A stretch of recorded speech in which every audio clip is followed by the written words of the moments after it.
అందరికి అందరు నచ్చాలని లేదు కదా, అందరికి అందరూ నచ్చాలని కూడా ఏమీ లేదు. కానీ దేవుడు మనల్ని ప్రేమించేవారిని కొంతమందిని మన కోసం పెడతారు. వారిని బట్టి దేవుని స్తుతించాలి. శత్రువుల్ని చూసి కృంగిపోకర్లేదు. దేవుడు మనల్ని ప్రేమించేవారిని, మనల్ని మరి అప్రిషియేట్ చేసేవారిని మన జీవితంలో ఎవరిని పెట్టారో వారిని బట్టి దేవుని స్తుతిస్తూ ముందుకి వెళ్ళిపోతుంటారు. కొంతమందిలో ఉండే దుర్బుద్ధి ఏంటంటే, వారికి ఎవరైనా నచ్చలేదు అనుకోండి, వారి ఎవరికీ నచ్చకుండా చేయాలని ఒక అంకణం కట్టేసుకుంటారు. ఇక అదే పని అన్నమాట.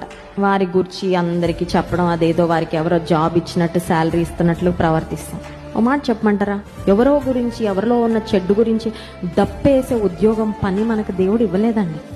నువ్వు ఒకరిని ద్వేషించి ఒకవేళ నీకు వారు కీడు చేసి ఉండొచ్చేమో, వారు నువ్వు ఏకాకిం చేస్తున్నావు అంటే రేపు పొద్దున్న నువ్వు వారికి ఏం చేసావు నీకు అదే జరుగుతుంది.